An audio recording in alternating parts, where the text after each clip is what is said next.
Welcome to the Trueface podcast. I'm Robbie Engel, your host and just a guy trying to figure out life. We've all read and learned about the peace and freedom that Jesus makes possible, but we struggle to experience it. We get stuck in our relationships with God and others, and we wonder, is this really all there is to it? This conversation is designed to help you take a step in trusting God and others to live more fully alive. So like it, share it, subscribe it, because in living fully alive, there's a few people I think of, but this guy has lived a full life. He is a friend, Wayne Williams. It's about time you're on the podcast, man. Welcome. Well, thank you. Thank you. It's good to be with you and everyone else today. Wayne and I guess it's been probably 4 years since we've been, and we were fast friends because I was like, this guy's got, he's like a couple decades ahead of me, maybe almost 2 decades. And he is driven and entrepreneurial and brilliant. And he's a cowboy in Montana. And he's been married to Tarina, 42 years, 3 kids, 7 grandkids. You've led your family's company, Telect. That's how I say the company you led? Yeah, Telect. Yeah. Telect. All kinds of growth, like all the way up. .com crash survived, reinvention of it. All the way down. You've had so much leadership experience that now a lot of what you're doing is working with leaders, organizations, with consulting and coaching through grabanothergear.com as a consultant strategist. You also have a ranch in Montana, Petty Creek Mountain Ranch in Missoula, which I've been to quite a few times and love it. You live in Liberty Lake, Washington. You're splitting time between there and Petty Creek. You've been part of, Trueface for forever. What am I missing, man? Oh, well, I think we've been in Petty Creek now just 7.5 years, actually 2.5 years as residents in Montana. Our family and kids and grandkids, the 7 grandkids that we have, all are back in around the Liberty Lake area. And it's fortunate that we're only 2 hours away, so we get to run back. And when God's doing work up here, we get to go back and be part of that community at Valley Real Life Church and be part of our kids and grandkids' lives. So it's been great, and we've had the privilege to host 2 Trueface Ambassador retreats up here in Montana, as you know, and it's been a great experience. I remember our conversation. I think it was when I was laying in bed with a snake bite talking to you about how to codify the teachings of Trueface in a way that could catalyze a movement. We got to teach it and organize it in ways that could be other people can experience it and then lead others to experience it. And so we booked the first ambassador training. I think the first one was 4 nights, 5 days to do a deep dive to equip people. Man, that was fun. It's wonderful, wonderful time.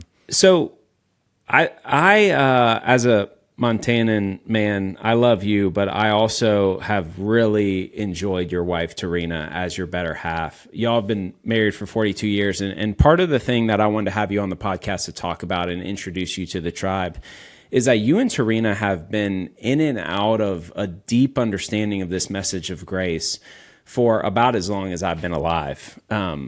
And so there's a lot of us have come into this message. We read something, God revealed it to us recently, a year, 10 years ago, 15 years ago. But there's like a spiral of formation that happens as we process similar truths in deeper and deeper layers. And so I think it's really helpful for me as I'm thinking a lot about formation and growth and the progress of that to pick your brain to go, unpack your journey and how that has linear and progressively changed your understanding and experience of this message of grace and identity. So I'd love the main thing is like, I got to have you on here because I'm curious about this and I might as well let my friends listen in. There you go. Thank you. Yeah, it has been a journey. I grew up, was born in Alaska and then ended up growing up most of my life in Eastern Washington. And in the church that I was part of. So I kind of look at things, what our strength and our style can't explain, our family of origin does. and family of origin. I think the older I've gotten, the more I reflect back on it, not to blame things or, cast shadow and regret on it, but why did it define who I am and even my wife, Trina. And so we came both out of similar denomination church. And I would like to say the first time Grace walked into my life, it was my wife. When I saw her at church, she was a wonderful vocalist. I said I wanted to date her. And then we got married a year after we started dating, young, 20 and 19. And I think what it was, I used a little bit of the analogy of Rocky Balboa in the first one, where I think Paulie is asking Rocky, like, Adrian, like, what's up with her? And he said, well, it's gaps. And he says, what do you mean? He said, well, gaps. I got gaps. She got gaps. There are no gaps. And it was one of our favorite early lines. But that's really what happened. I think we had these two different households we grew up in. And by growing up in those, all of a sudden we now collide. But we both, for whatever reason, God delivered an amazing thing to us. We got the nutrients from each other that we weren't getting. And that's kind of started our process. Our kids were, we weren't sure we were going to have kids. We were fortunate that we did have 3 kids. We need to have assistance to help with that. And what was great about the next time is Trina immediately got into Bible study. We did home groups, a lot of that inside the church. And probably in the mid 90s, 35 years ago, she got a book given to her by her cousin, Steve McVeigh, I think wrote Grace Walk back in the day. And then I was asked to go to a church service one night where this man that worked with Kay Arthur and taught Precept Ministries was showing up. His name was Wayne Barber. And I went, and he was Southern Baptist pastor, 6'7", played for the Tennessee Volunteers in football when he was a young kid. And I resisted to go the first night, and then when we went, we fell in love. Both he and I together fell in love with each other. And I got, for the first time in my life, got called Little Wayne, and he got called Big Wayne. And we joined the Living Grace Ministries board for 4 or 5 years. So our life has been on this journey. And it's almost by shedding this old identity that we had growing up of performance management, sin management. You do this, you do better, you ought to, you should. And with the language today is we can, we get to, we love. And looking at people, not judging them by they look different, but asking, like I'm imagining and want to be curious about what your life is like. And, just living more and just investing more into others. So the barber relationship, mentorship, you were in your 20s at the time or 30s with Wayne? Yeah, I would have been, 99, probably, probably in my 30s. Okay. Yeah, coming into my 30s when we got together on that. And it was, I was leading a company at the time. I was too busy to want to show up. We were a year probably away from going down the IPO roadshow to take the company public, and the .com boom was happening. We had, I think by the end of 2000, had 2,400 people worldwide, and plants in 5 continents, 5 different countries. That was before the bust? Yeah, it was like we meet Wayne Barber. Our kids are in a private school. That was rules without relationships equal rebellion. Yeah. So we meet him. I'm going through this performance thing, like you're in your 30s. I'm president at 34 years old, and CEO shortly after, and leading a board and a bunch of people on this thing where I felt like my role in life wasn't growing economically, but it was people, investing in people, and I was the shepherd over them, and God had to show me the hard way and the valley of the shadow of death that came after the .com bust, that he was the one in charge of them. I wasn't. And so, and with Wayne Barber there, us on the board, and just all that, it was a wonderful time. I think that's where I really started to grow in both Trina and I in just really our grace walk, in a deeper understanding. Through the difficulty professionally, performance coming to a T, but that came after the foundation of understanding identity, performance, all that stuff. was 100%. was addressed with Wayne, but then you got to put it into practice in all aspects of your life with in the crash. Yeah, and I think we've always been we're lifelong learners, both of us. So we had the privilege and opportunity, and even through my time in YPO, I've been in Young Presidents Organization. Now I'm in the WPO side, which is either WISE, Wrinkle, or World Presidents. Yeah. But I've been in there 26 years, and so there were people that were in that, from Bob Buford and others back in the day, that contributed into like the fellowship network part of YPO, and so we'd pursue anytime we had an opportunity to go hear, listen. Even Trueface retreats that happen, each year, is like to be able to listen to people that are helping us have a better understanding of who God says we are, and not who someone else said we are. Mm-hmm.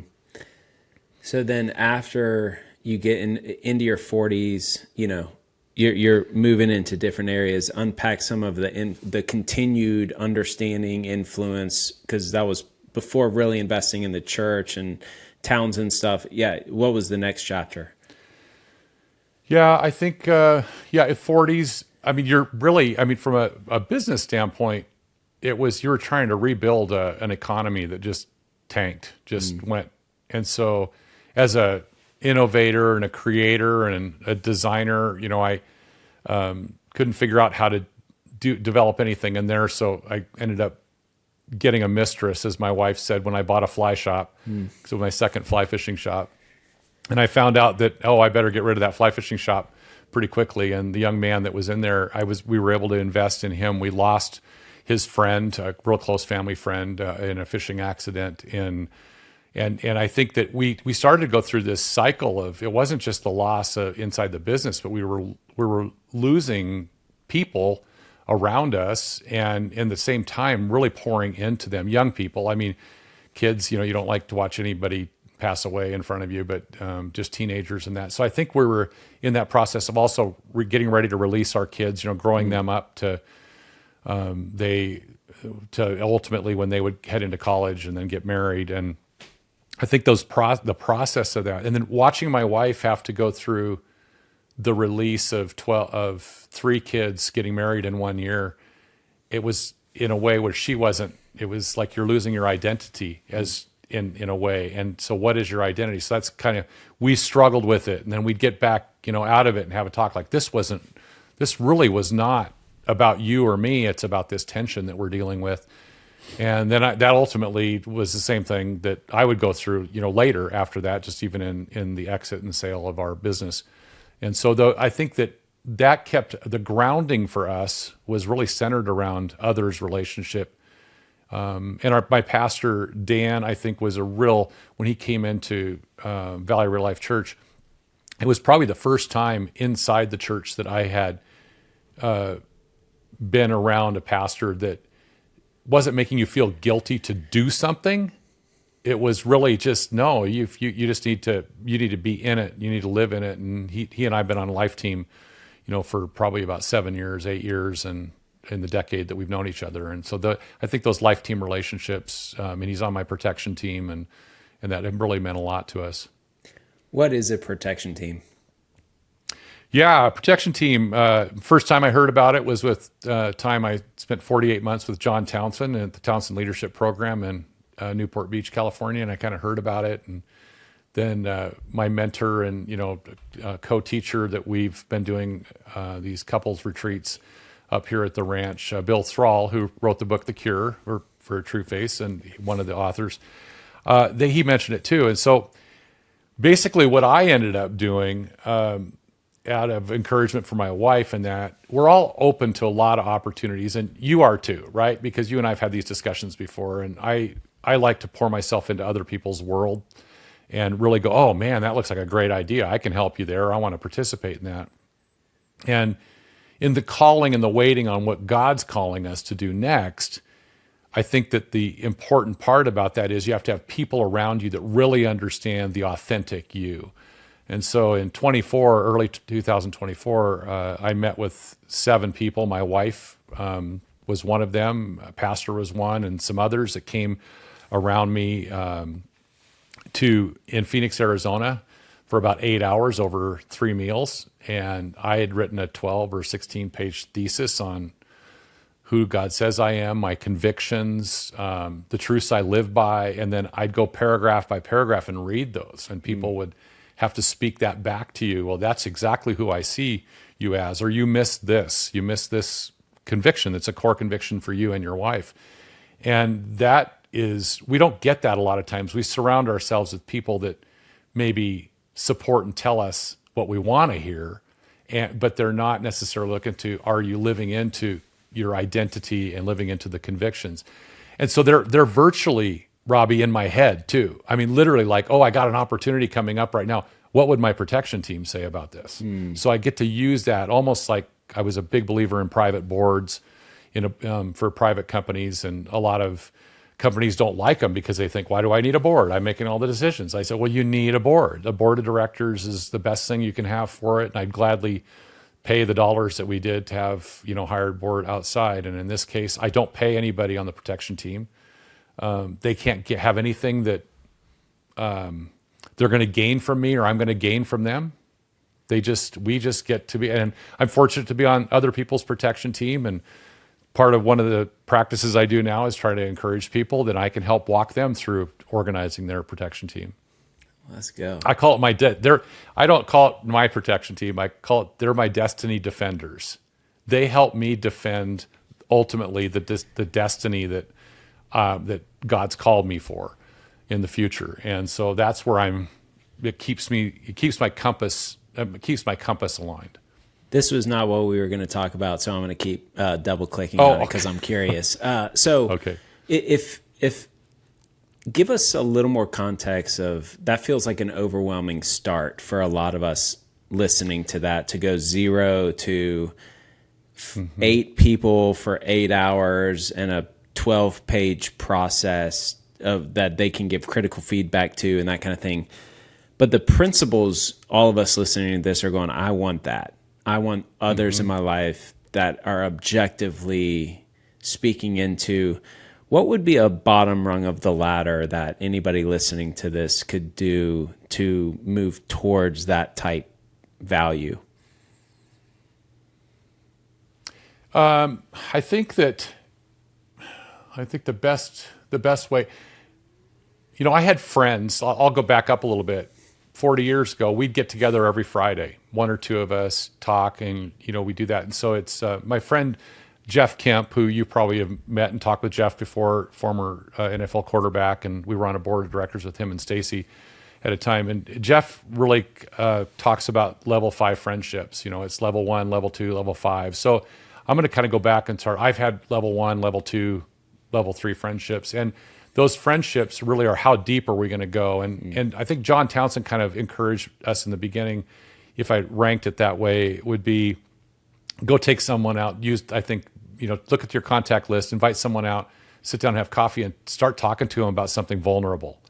And if they say, hey, how were the Bears this weekend? Or how do you think about Dallas was? They're probably not going to go very deep with you and get into that. So I think starting out small, some of us may not even have 1 or 2 people.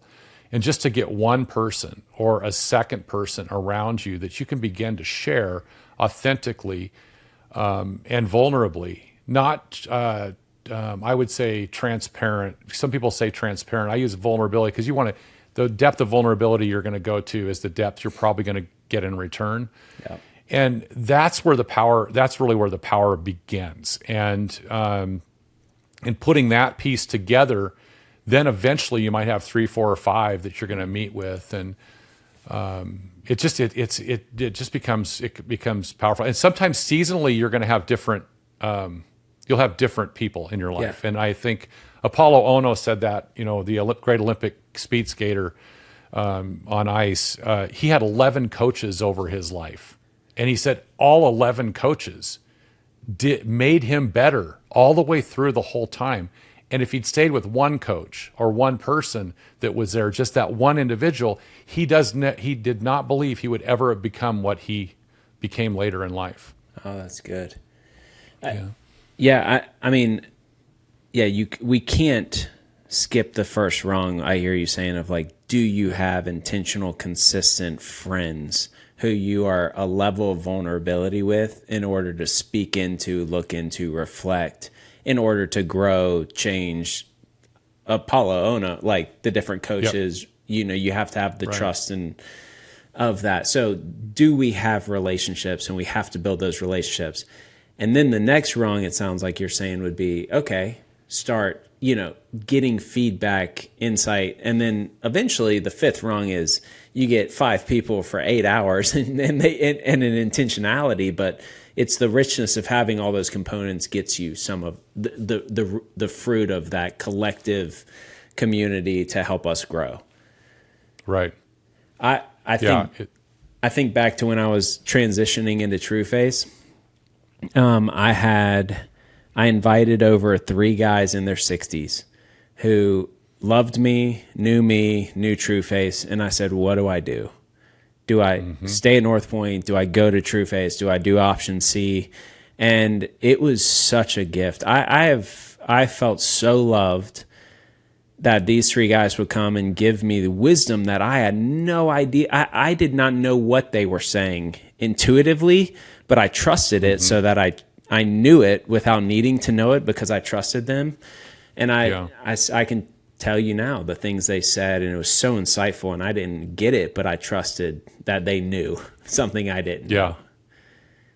No, that's good.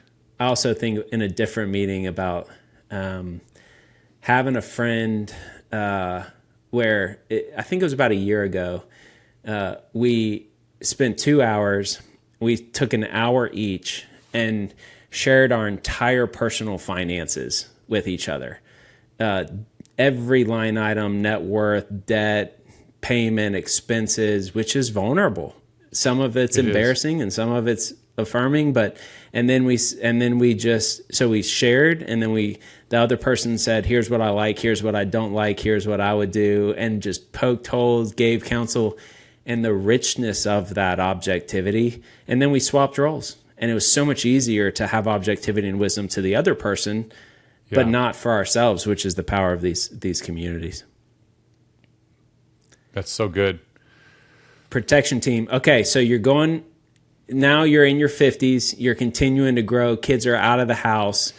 When did you leave Telect? And tell me about this last season. Yeah. So I think I was in a situation in the company that I really owned. I have a family of entrepreneurs way back. My great uncles had American Sign and Indicator. It was the largest time and temperature sign company in the world at one time. Had NFL scoreboards in the 70s. So they had that. My dad and mom ended up starting this business. I'm the first employee, and so the role for me was like, let's look ahead. And I've innovated in there, had great team of people that would come and work with us and that. And so you take that and you own it, right? So I'm the owner that gets to kind of had the say on, are we going to ever sell this business or not? And my dad and I, we see, I think there's a rational side in the personalysis thing. There's a rational, social, and instinctive. And my dad and I are similar on the rational and the social side, but instinctive, we're the opposite. I kind of stay the same rationally and instinctive. My dad would I could end up setting him off. So in the family business coaching and consulting practice that I do with family members, I do a lot with first, second, third generation, sometimes multi-generation, in having discussions over how do you have these conversations? Because a lot of times people will go in and say, you should do it my way, but not necessarily let the next generation come up and lead. So I was fortunate. All 3 of my kids interned at Telect. And I believe that in every business, all their kids, if they want to intern, they should be able to intern, because I think that ends up in businesses, it helps all members of society, even the one that works in it, but the ones that leave and go and do something else, they get to understand. So I had them work in it. I had one son, my son Spencer, who was really shown an interest deeply in the business. And I recall that in 2014, we're trying to line up. He's in sales. He's running that, and we're trying to line up what's next. And I have John Townsend. I fly him up to meet with my management team, and we got this meeting right afterwards, and with just Spencer and I. And he wants to shift a product line investment. We had four different product lines in our company, and I'm saying, well, we can, but I don't want to shift it to 90% like you do. So we're having this debate back and forth. And what it did was it hit me, because I go, man, I had these arguments with my dad back in the day, but he kept staying there, and I'd have to fight and battle, for it. And, ultimately I would be able to, he'd support and, release me to go in and do it. But it was just, it seemed to be a battle. And I'm sitting here asking myself, what's the risk if I did this? And what if we did go down this path? And I have a whole series of questions that I'll ask. And a lot of times is it pride that's keeping me from releasing into this area? Or is it really truthful risk? And a lot of times pride keeps the generation that's going to pass the baton. Pride keeps them, and their identity keeps them from releasing. So John goes, Wayne, what's the risk? And I go, well, there's not much risk. I said, I just don't want to shift all these engineers off their products, and we're going to keep it. So we did that.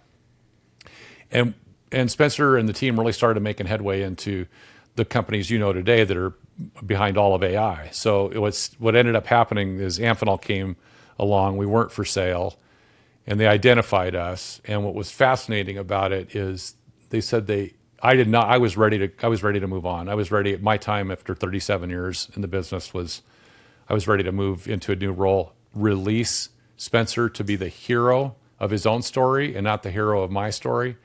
And just to let him go. And they never would have acquired us if we hadn't have had that shift from 2014. Wow. Number one. And number two, if I had not prepared him for a successor. Wow. Because they only buy businesses that are going to succeed. Today, that business is probably 2.5 times what it was when we did. He's a general manager for it. The team and the people and the product line are still there, and they're leading strong. So that's kind of took me into the next season. And then I had John Townsend finally say I couldn't sign up for anything for 1 year. And so I did a little bit of coaching, but everything had to be an experiment, because you had to be passionate about the next, passionate about the next, passionate about the next.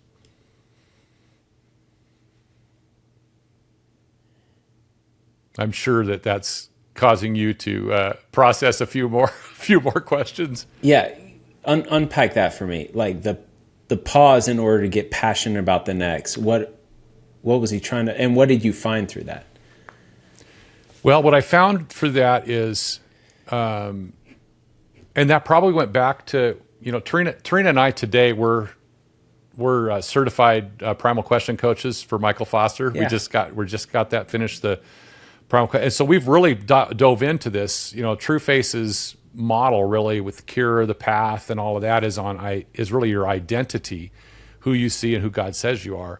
And then I've taken every single test in the world. I love this stuff, because most people say, I don't want to know what those things say. So I'm a 7 on the Enneagram, and that's an enthusiast. And so what I've really found is what John was telling me. I kept saying, I'm passionate about a lot of stuff. He says, no, you're not. And I said, yeah, I am passionate about a lot of stuff. No, you're not. He said, I've spent enough time around you. You're not passionate about a lot of stuff. So, well, why? He goes, because passion is sustainable. You're enthusiastic about a lot of stuff. Gotcha. And I went, that's why for my message to you was 3 passions.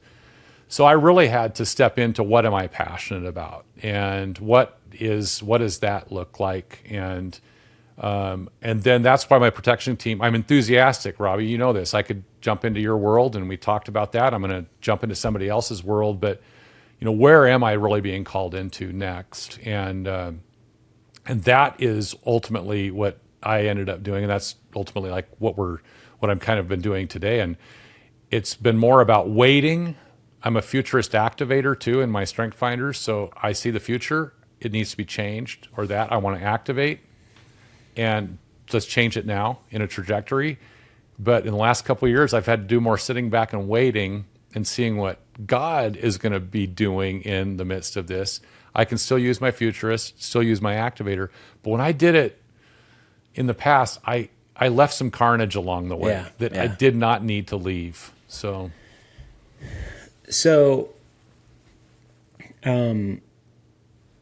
this journey of how we grow, we've at Trueface, we say there's two first principles of growth. It's one day at a time, and you're right on time.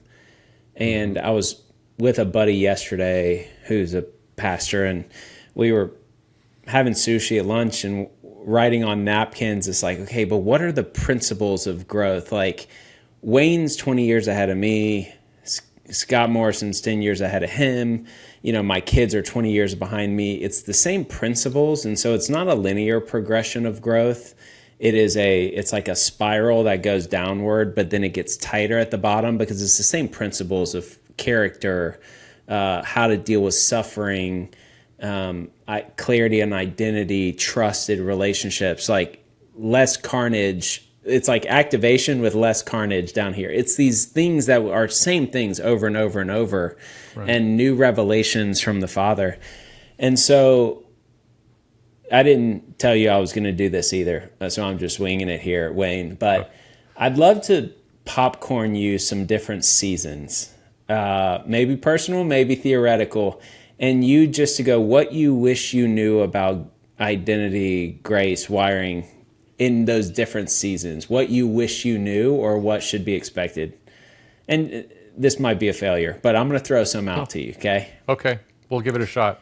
A kid leaving college, and this could just be general wisdom because grab another year, 24 chapters, the book you're writing, I read a bunch of them. Again, before we jump into this, these different principles are such a gift to me. So I'm just going to throw out, and then, 30 to 60 seconds, what you wish a kid knows as he's graduating college. Yeah, I did this young man I mentored a couple years ago. He was going to get married, and he's looking at taking an internship. So this is perfect. And he's thinking I'm going to help him with the internship. And I said, well, you're going to get married, and have you talked with your wife about what your life's going to look like when you're 60? And he's 21. And I said, and he goes, no. And I go, well, you should have a goal or a vision of what it's going to be like 60. Let's talk about what kind of environment, who's the person you want to be as a leader? And he said, well, I've had enough experience around football coaches that make bad decisions that I don't want to be that. And I said, well, good. Then when you go into the internship and it's 30 days, 90 days, whatever it is, then you can go into it and you'll never be disappointed. Because if you got the worst coaches or the worst managers in the world, you're going to look at that and go, I'm not going to be like that person. What can I learn from that so that I can be different? And I said, what would your goal be at 60? And he said, well, my goal at 60 is I want to be able to lead people really well. And I go, well, that's really good.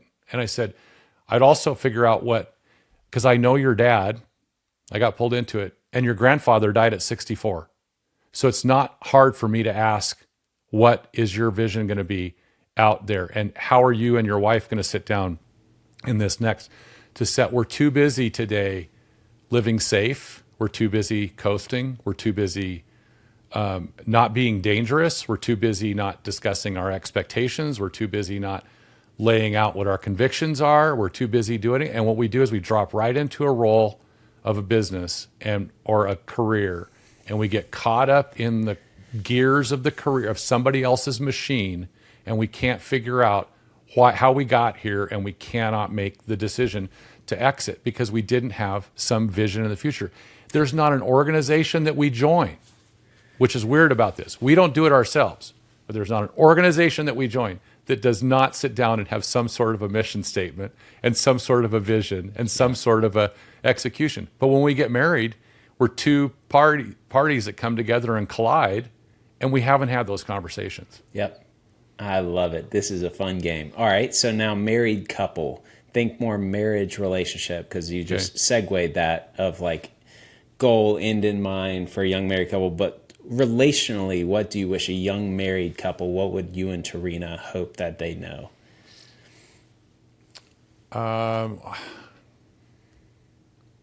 Yeah, I mean, one, I'd go back to the first part of it. I would go back to being grounded in the mission and grounded in where you want to go together, and you're collectively, God's calling you.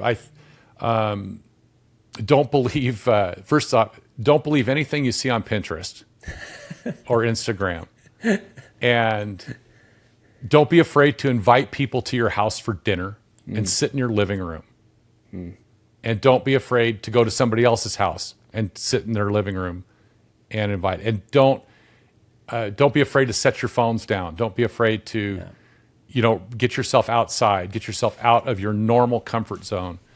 And by doing that in those experiences, just be guarding your family. I think sometimes today it's easy to be caught up in every sport, music, church. I mean, all these different activities. And what we're doing is we're going, and we're not being. And I heard, gosh, I'm trying to remember the quote, was something like, never let school, and I've added sports to this, never let school or sports get in the way of a good education. Never let school or sports get in the way of a good education. What that means, it's okay to take your kids out of school for a week. It's okay to go someplace and go on an adventure. It's okay to, they missed 2 football practices and 2 basketball, 2 soccer practices. Those things are okay. They're okay to do.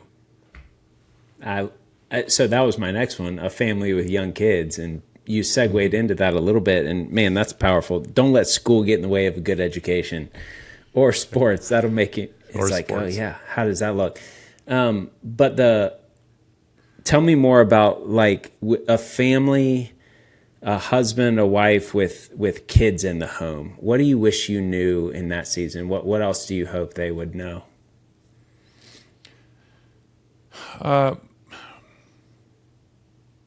I think that, and I'll speak out of my experience. It's the best thing to speak out of in this case. I traveled a lot. I was gone sometimes 2 to 3 weeks a month. I'd be there for sports on the weekends, but I could be back. And you have to listen to your spouse. And it's not out of, and I'll give 2 examples. My wife early on, when I was traveling, she had a mentor. And this mentor could have told her, and so I think it's really important to have mentors. You already said that when you came to Trueface, you sat down with 3 people that were 60. Have a mentor, people older. This lady was older than her, very close to her. And she was saying, I'm starting to feel like, Wayne's traveling starting to wear on me. And this mentor said, well, you should talk with him about that. But one of the things to do is you have a choice. You have a choice to get bitter and cynical and angry, or you have a choice to begin to talk about it and share with him what you're feeling, and then actually realize that what he's doing is providing for the family. There's 2 choices, and you can find people around you, the mentor that's going to come along and support you to say, you should be upset with him, you should do this, you should do that. Those are not the people, because they're not for your covenant marriage that you're looking at ahead. So staying on course. And now I'll speak to the men, because for me, I traveled a lot, and then I'd come home, and guess what I did when these young kids were there? I shot USPSA practical shooting on a weekend. I'd go fly fishing the other weekend. I'd go golf the other weekend. I would take my weekends, and my wife had to say, hey, come here. We have to have a talk. Your hobbies are getting in the way of our family, and you're going to have to cut them out. So I cut a lot of hobbies out. I just quit. And then I started hobbying with my family.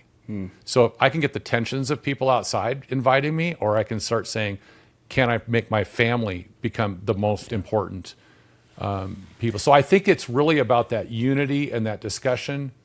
And if selfishness sets in the way, and I was selfish young, and she's selfish, and you don't talk about expectations a lot. You don't necessarily talk about dreams. You're not trying to pull those out of each other. Those are good, healthy soil to till in young marriage, and even when you're in family. The last thing I would say, that if you got young kids and you don't have enough time for each other, we made time. We did date night once a week. Every quarter we would get away, if we could, my wife and I, to get away for at least one night. If we had somebody's cabin that we could stay in, a house we could stay in, or go away.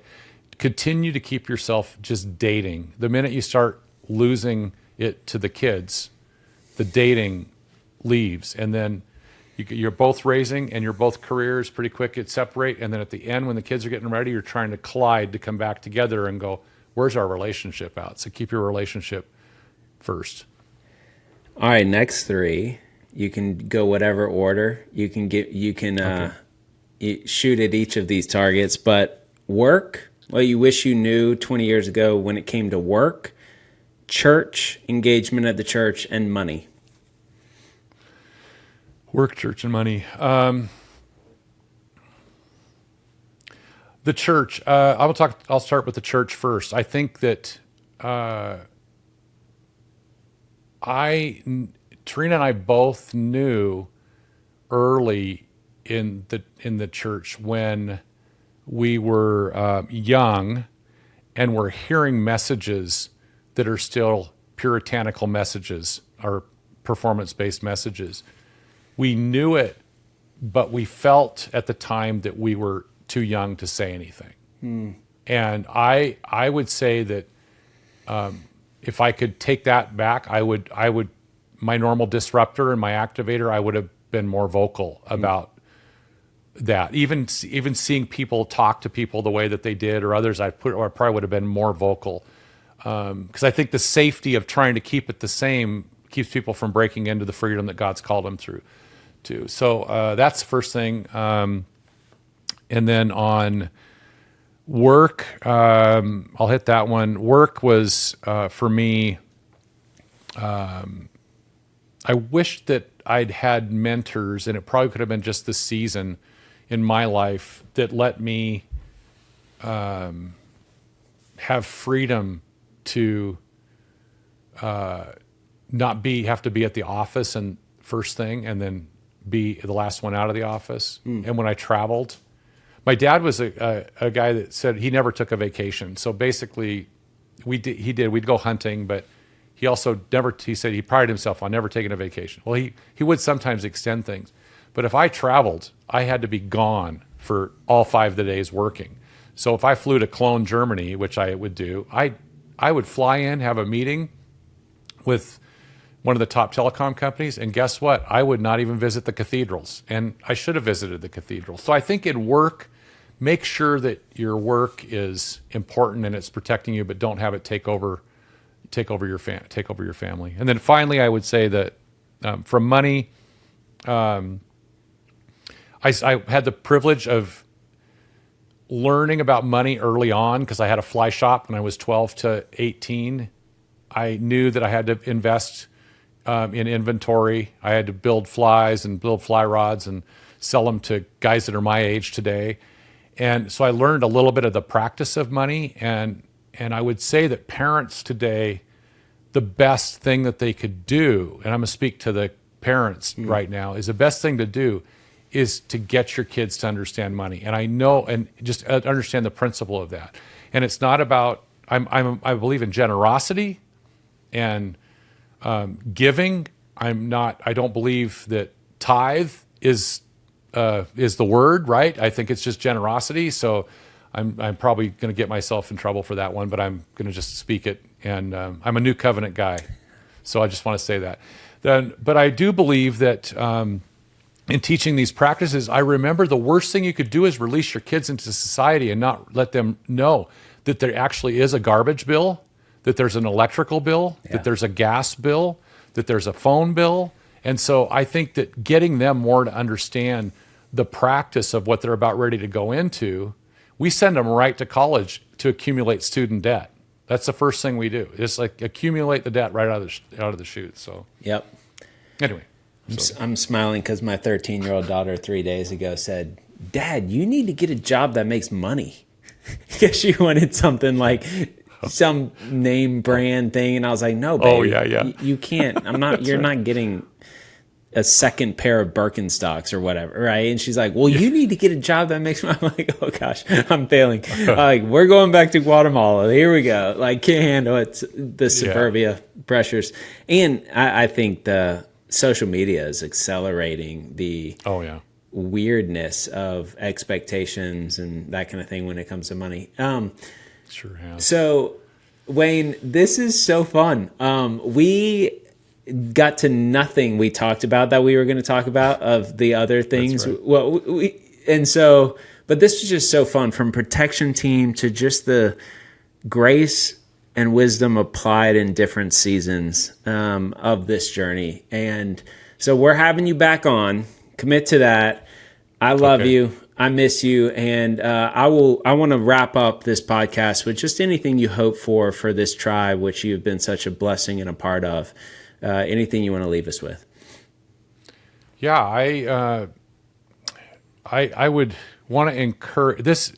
This is what Trueface is doing, and the people around it is dangerous, and it's radical, and I want that to not come across negatively to people. I want it to be as disruptive as it needs to be for the church. I believe the small church to the big church, that Jesus brought and the Lord sent a radical message, and that it was disruptive to the Pharisees, and it was disruptive to everybody around it. And we were opened up in order to today that we can live, in who he says we are.